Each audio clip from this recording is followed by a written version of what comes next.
Halo semuanya, selamat wayahkia ya dimanapun kalian berada. Kembali lagi bersama Mamang dan di video kali ini kita bakal lanjutin manhwa Ahli Pedang Keluarga Tang. Kita masuk di part 31. Di awal video ini, namun meski Yumyong telah melemparkan kepala rekan-rekan Sigmasternya, Bojeng yang tak bisa mempercayainya terdiam sebentar berpikir. Apa maksudnya?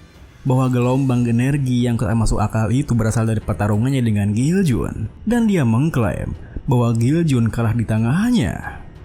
Dengan pikiran seperti itu, Bojeng pun menyangkalnya dengan berteriak, "Apa yang kau katakan, brengsek? Dari isi Giljun? Omong kosong. Bagaimana mungkin orang sepertimu Sayangnya, belum sempat Bojeng menyelesaikan kalimatnya. Ia seketika terdiam ketika Yumyong menyalahnya. True Bird Snake Front. Tekniknya sangat luar biasa. Tapi pada akhirnya aku bisa mengatasinya dan mengakhirinya dengan tanganku sendiri. Mendengar hal itu, Bojeng yang bernama asli Baek Yongsan seketika itu juga memberikan perintah pada para bawahannya di sana. Jadi maksudmu, Giljun benar-benar kalah? Semuanya berhenti. Giljun telah dikalahkan oleh Tuan Muda Keluarga Tang, dan dia telah meninggalkan dunia ini. Tentu saja perintahnya itu membuat para bawahannya terkejut bukan main. Meninggalkan dunia ini? Mustahil. Sang Lord kalah dari Tuan Muda Keluarga Tang. Ditambah lagi, Bojeng menegaskan, "Aku tahu nama teknik Giljun dan hidup untuk menceritakan kisahnya. Tidak hanya itu, dia menghabisi Sigmaster kecuali aku. Itu artinya dia sebanding dengan Giljun. Ini perintah terakhir dari Sigmaster Baek Yongsan. Tinggalkan senjata kalian bila perlu dan fokuslah untuk melarikan diri. Prioritaskan keselamatan kalian." Melihat sikapnya yang seperti itu, para bawahannya pun tak lagi bisa meragukan keadaannya. Hingga seketika itu juga mereka melepaskan senjatanya, lalu berlari menghamburkan meninggalkan pertempurannya. Akan tetapi, tak seperti para bawahannya yang berlari menyelamatkan dirinya masing-masing. Elder Baek Yongsan masih berdiri di sana, yang membuat Yumyong bertanya padanya, apakah ia tak akan lari seperti mereka. Masih pada saat itu Elder Baek Yongsan merasa entah Giljun benar-benar kalah atau tidak, dan tidak akan ada peluang baginya untuk menang melawannya. Dirinya tetap memegang erat pedangnya. Bahkan meski ia tak bisa membendung air matanya, Elder Baek Yongsan menguncangkan pedangnya berkata, "Saudara kami yang saling berbagi sulitnya kehidupan, dan anak perempuan di antara mereka telah dihabisi. Bukankah setidaknya aku harus mengangkat pedangku untuk menantang?" Melihat pilihannya yang seperti itu, Yumyong pun tak punya pilihan lain selain menyanggupinya, di mana ia mengeluarkan belatinya sembari membalas, "Baiklah, ayo maju." Dengan begitu, Elder Baek Yongsan yang telah meneguhkan hatinya, di mana ia merasa tak ada gunanya hidup sendirian, yang mana ia bisa bertahan berkat para saudaranya, langsung saja menerjang maju dengan niatan untuk segera menyusul mereka semua. Tentu saja Yumyong langsung mengabulkan niatnya itu, di mana di depan para pendekar keluarga Tang yang masih berada di sana, ia menghabisi Elder Baek Yongsan seperti keinginannya. Dan dengan begitu, kekuasaan aliansi Black Death yang menguasai hegemoni Sichuan berakhir dalam satu malam, hanya dengan kehadiran satu orang, yaitu Tuan Muda Keluarga Tang dari Sichuan. Keesokan harinya, setelah membereskan kekacauan di wilayahnya, Yumyong pun memanggil Tang Yujong ke ruangannya, yang sebelumnya telah merelakan lengannya untuk menyelamatkan ibundanya. "Bagaimana keadaanmu? Kehilangan lengan pasti sangat berdampak dalam kehidupanmu." Tang Yujong yang telah mendapatkan perawatannya pun berkata, "Saya dilatih untuk menggunakan kedua tangan saya secara seimbang sejak awal, jadi ini tidak mengganggu saya." Yumyong menatapnya membalas, "Sungguh? Alasanku memanggilmu kemari bukanlah karena masalah besar. Ku dengar berkatmu nyawa ibuku terselamatkan. Aku hanya ingin berterima kasih kepadamu." Tang Yujong menggelengkan kepalanya menimpali. Saya hanya melakukan apa yang seharusnya saya lakukan sebagai warrior keluarga Gata. Saya tidak melakukannya dengan mengharapkan imbalan apapun. Melihat tingkahnya yang seperti itu, Yumyong pun menghela napasnya menjelaskan. Tetap saja, itu mengejutkan. Kita tak memiliki hubungan yang baik, bukan? Bagaimanapun, jasa harus dihargai dengan baik. Apa kau pernah mempertimbangkan untuk belajar sebelum mansip? Mengingat bahwa kau sekarang hanya punya satu lengan, melempar senjata tersembunyi atau menggunakan racun mungkin tak akan mudah seperti sebelumnya. Oleh karena itu, aku berencana untuk mengajarimu teknik left-handed sword yang cocok untukmu. Jika kau berlatih di bawah bimbinganku, aku jamin kau akan lebih kuat dari sebelumnya. Tentu saja tawaran Yumyong sontak membuat Tang Yujong terkejut. Hingga seketika itu juga ia pun menerimanya tanpa pikir panjang. Saya berterima kasih atas kemurahan hati Anda, Tuan Muda. Yumyong pun tersenyum melanjutkan. Kemurahan hati katamu, justru aku yang berhutang padamu. Saat ini aku masih punya beberapa tugas yang harus diselesaikan. Kita akan latihan setelah kau pulih. Beberapa saat kemudian di salah satu ruangan di bangunan utama, terlihat Pak Changsin yang begitu kelelahan sembari bergumam. Sungguh kacau. Semua karena tuan muda itu. Sayangnya, tepat setelah ia menggumamkan hal itu, ia dikejutkan dengan Yumyong yang muncul di belakangnya bertanya, "Apa yang telah aku lakukan?" Seketika itu juga, Pak Changsin yang terkejut bukan main sontak berdiri berkata, "Wah, Anda kembali. Syukurlah Anda selamat." Melihat tingkahnya yang seperti itu, Yumyong yang tak ingin berbasa-basi pun membalas. Cukupan formalitasnya. Yumyong dan Miryo yang kembali duluan sudah memberitahuku. Kau mati-matian mempertahankan formasi dan menahan perasaan musuh. Mendengar hal itu, meski awalnya Pak Changsin merasa panik dengan gumamannya tadi, ia bisa sedikit bernapas lega dengan menimpali. Saya minta maaf sebelumnya. Tentu saja bukankah itu tugas saya. Namun meskipun ia mengatakan itu, sejujurnya ia sendiri ingin kabur dari sana. Akan tetapi pada saat itu, keponakannya sendiri Yumyong datang menahannya dengan berteriak, "Melarikan diri di tengah kekacauan ini? Apa yang Anda pikirkan? Saat Anda menghadapi bahaya, Anda harus berpikir untuk memperkuat aliansi." Bahkan Miryo yang kelelahan, ia pergi untuk mengulur waktu agar formasi bisa diaktifkan. Meski Pak Changsin merasa kecil kemungkinan Yumyong masih hidup jika memang benar ia pergi melawan pemimpin aliansi Black Death, Yu Giljun. Yumyong yang dengan tegas menyangkalnya, di mana ia begitu yakin dan percaya jika Yumyong pasti akan kembali ke sana. Kini Pak Changsin yang merasa jika sepertinya ia tak perlu menceritakan apa yang sebenarnya terjadi, hanya berkata, saya bersyukur bisa membantu Anda." Melihat tingkahnya yang seperti itu, Yumyong pun memegang pundak Pak Changsin menuturkan, "Benar, kamu pegang teguh janjimu. Dengan ini, aku akan secara aktif mendukung keluarga Jaegal untuk memulihkan kondisinya." Tentu saja perkataan Yumyong sontak membuat Pak Changsin terkejut, karena ia sungguh tak menduga jika pilihannya akan berdampak besar pada keluarganya. Hingga setelah berterima kasih pada Yumyong, bersamaan dengan Yumyong pergi dari sana, Pak Changsin yang masih tak percaya dengan apa yang didengarnya pun terdiam di sana berpikir. Mendengar hal ini dari tuan muda yang dulunya aku anggap menakutkan, rasanya seperti melihat orang yang berbeda. Sayangnya, di saat Pak Changsin berpikir seperti itu, tiba-tiba saja Yumyong menghentikan langkahnya berkata, "Satu hal lagi. Yang pernah berpikir tentang kekacauan berikutnya untuk melarikan diri?" Tentu saja perkataan Yumyong kembali membuat Pak Changsin terperanjat, di mana meski ia berniat untuk menyembunyikan apa yang terjadi, Yumyong sendiri sudah tahu kebenarannya. Kemudian di jalannya kembali ke ruangannya, Yumyong pun berpikir, untungnya rumah utama tak mengalami terlalu banyak kerusakan, karena sebagian besar masalah telah diselesaikan. Yang tersisa hanya hal itu. 2 hari kemudian, di ruang bawah tanah aliansi Black Death, pendekar Won Jin dan beberapa anggota skuadnya dikejutkan dengan apa yang dilihatnya di sana.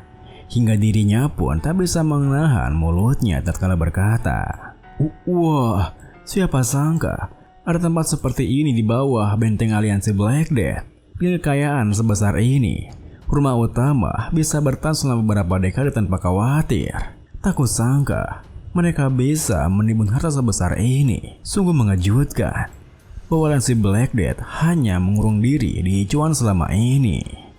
Namun, berkebalikan dengan mereka yang begitu takjub dengan hal itu, Yumyong malah tampak biasa saja, di mana ia hanya berpikir, Yu Giljun mungkin telah memerintah para paksi demonik, tapi dia tak pernah memperluas kekuasaannya.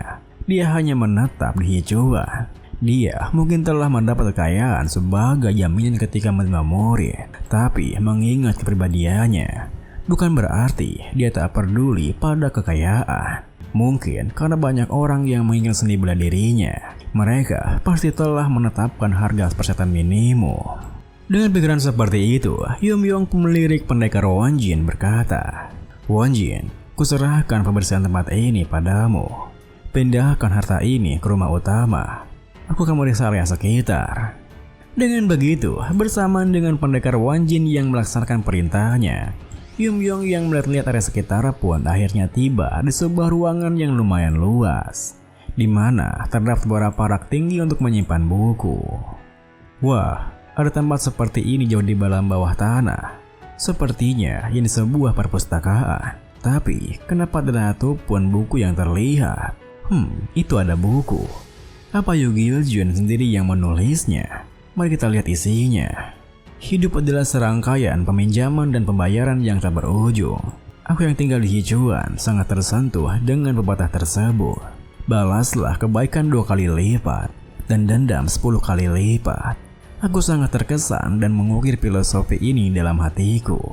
Oleh karena itu, aku membasmi prajurit sekte Qingcheng yang menghabisi pemimpin yang sudah seperti ayah bagiku, bersama dengan sekte-sekte lain yang mendukung mereka, Monhua dan Emei. Aku pastikan garis keturunan seni bela diri mereka tak bisa dipulihkan untuk generasi mendatang. Aku menghancurkan sepenuhnya teknik mereka. Ini merupakan ejekan dan hinaanku terhadap apa yang telah pergi hilang. Lalu, sempat membaca bukunya, Yumyong berpikir, jadi ini adalah kompilasi metode untuk membongkar semua seni bela diri yang pernah ada. Semua teknik itu direduksi menjadi hampir 10 buku. Sebelum aliansi Black Death berdiri, ini adalah markas sekte Qingcheng. Pasti ada banyak seni bela diri selama berabad-abad dan sekte-sekte besar yang tersimpan. Tetapi, untuk menolak sejarah dan kedalaman seni bela diri itu, dia membuang semuanya dan hanya menyisakan tulisannya sendiri. Sungguh kepercayaan diri yang luar biasa. Tidak, pemikirannya dangkal. Itu bahkan tak cukup untuk mengisi 10 buku seni bela diri mereka yang berpura-pura menjadi bangsawan sampai meremehkan orang lain. Inilah akhir dari cerita aliansi Black Death. Kemudian setelah pertarungan melawan aliansi Black Death berakhir, sementara keluarga Tang menstabilkan kekacauan di Sichuan, perang pun pecah di Qinghai karena kultus demonik yang berusaha memperluas kekuasaan ke dataran tengah dan sekte Kundun yang bertekad untuk menghentikan mereka. Di mana salah satu elder sekte Kunlun Demon Sect, Gokwon, seorang Fire Master dengan teknik mematikan, jadi sosok penting dalam melawan kultus demonik. Namun, kekuatan kultus demonik begitu besar, cukup besar sampai bisa menyaingi semua paksi ortodok yang bergabung, seperti sesuatu yang tidak ada habisnya. Akan tetapi, saat gelombang perang mulai berbalik melawan sekte Kunlun, bantuan dari sekte Gongdong dan sekte keluarga Tang pun tiba. Dengan kekuatan hebat dari Gongdong dan Power Master Taeho yang bergabung dalam peperangan, kultus demonik pun untuk sementara waktu dipukul mundur. Gabungan pasukan Gokwon, Kunlun Demon Sect dan Taeho, Curse Demon Sword Master, secara perlahan menjadi keuntungan bagi paksi ortodok. Namun, tak ada yang menduga jika semua itu akan berubah menjadi kekacauan. Itu semua terjadi karena pengkhianatan seorang dari keluarga Tang Sichuan dalam bantuan sekte Gongdong. Ternyata, pengkhianat itu adalah Elder Myeongsin yang tanpa belas kasih bahkan pandang bulu meracuni rekan eldernya sendiri dengan berkata, Maafkan aku, tapi tak perlu ada dua kepala dalam satu grup. Sementara itu, di bengkelnya sendiri, nampak Kurdi yang tengah begitu serius mengerjakan sesuatu. Karena sebelumnya, Yumyong mendatanginya dan mengajaknya untuk menjadi blacksmith keluarga Tang. Tentu saja tawarannya itu membuat Kurdi terkejut. Ditambah lagi, Yumyong juga memberitahunya jika pedang Demon Flying Sword pemberiannya telah rusak, hingga Kurdi tak kuasa menahan air matanya. Masih memang menyedihkan bahwa mahakarya terakhir masternya telah hancur.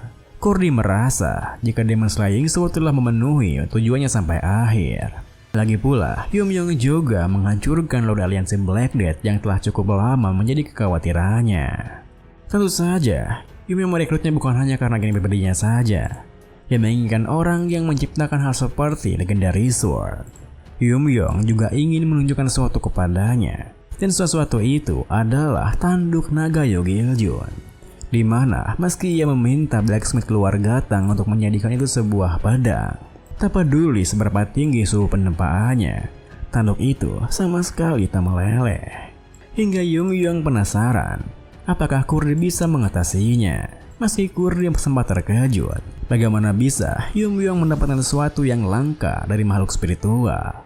Kurdi pun menjelaskan setahunya, yang mana karena tanduk itu mengandung energi spiritual, metode biasa tak akan berhasil untuk menempanya, dan pendekatan dasar untuk peleburannya perlu diubah. Tanduknya harus dilebur dengan suhu dingin yang ekstrim, bukan suhu panas. Masih terdengar tak masuk akal. Makhluk spiritual taklah makhluk hidup, di mana jika terkena suhu dingin yang ekstrim, makhluk itu mungkin akan bereaksi seolah-olah sedang menghadapi suhu panas. Penjelasannya pun membuat Yumyong tersadar jika segala sesuatu di alam semesta memang mengikuti prinsip yin dan yang. Sama seperti logam yang ditempa dengan suhu panas, mungkin tanduk yang berisikan energi yin itu bisa ditempa dengan suhu dingin. Dengan begitu, karena Yumyong masih menyimpan banyak energi dingin saat menyelamatkan Nona Miso, yang lupa ia kunjungi sejak kepulangannya ke rumah utama, hingga ia berniat untuk mengunjunginya nanti setelah ia senggang. Yumyong pun mengeluarkan energi dinginnya pada tanduk di sana, yang tentu saja membuat Kurdi terperanjat kaget bukan main. Meskipun begitu, karena King merasa jika tanduknya bereaksi, Yumyong pun menyuruh Kurdi untuk memukulnya dengan palu, tetapi jangan sampai menyentuhnya dengan tangan kosong. Dengan begitu, Kurdi pun segera mengambil peralatan untuk memegang tanduknya, sementara ia sendiri memukulnya dengan palu. Dan ternyata, sesuai dugaan mereka, paluan Kurdi pun meninggalkan bekas di tanduknya, yang mana berarti tanduk itu bisa dibentuk. Hingga Yumyong pun menyerahkan tanduknya pada Kurdi. Meskipun Kurdi merasa tanduk itu terlalu kecil untuk membuat sebuah pedang yang pas, Yumyong pun beritahunya jika dagger dengan panjangnya sesuai sudah cukup, karena baginya panjang pedang itu bukanlah masalah. Kini, setelah mengingat semua hal itu, sembari menempa tanduk pemberiannya, Kurdi yang merindingkan sepenuh hatinya berpikir, Demon Flying Sword milik Master telah memenuhi tugasnya. Sekarang sudah tiba saatnya pedangku untuk menggantikan tugasnya. Kita beralih ke Xinjiang, ke markas besar Cultus Demonic, di mana di ruangannya nampak pemimpin Cultus Demonic yang tengah bersantai dengan ditemani oleh seorang perempuan. Hah, Demon, kau tidak pernah gagal membuatku lelah. Itu hampir cukup untuk memahami obsesi Kaisar Xuanzong pada Yang Guifei. Mendengar perkataannya, perempuan yang akrab dipanggil Demones pun berkata, sungguh menyakitkan. Apa Anda membandingkan saya dengan seorang wanita yang menghancurkan Lord dan juga negaranya?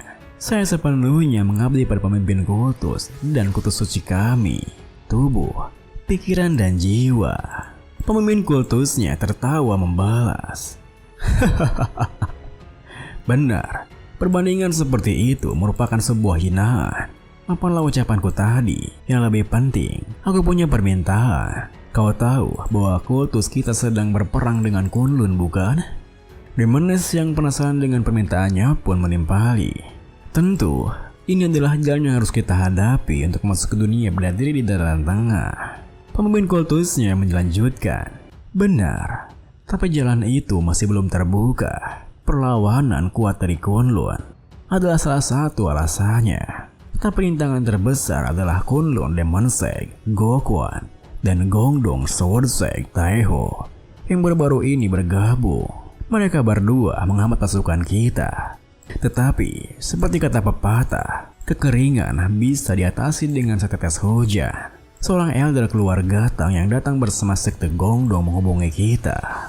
Demoness, mereka meminta bantuanmu. Sepertinya kemampuan medismu telah menyebar di Sichuan. Orang yang dulunya dikenal sebagai leader serikat dagang terbesar di bawah surga, pemimpin serikat dagang 10,000 Go, bangsawan 10,000 Go, Gang Haesa.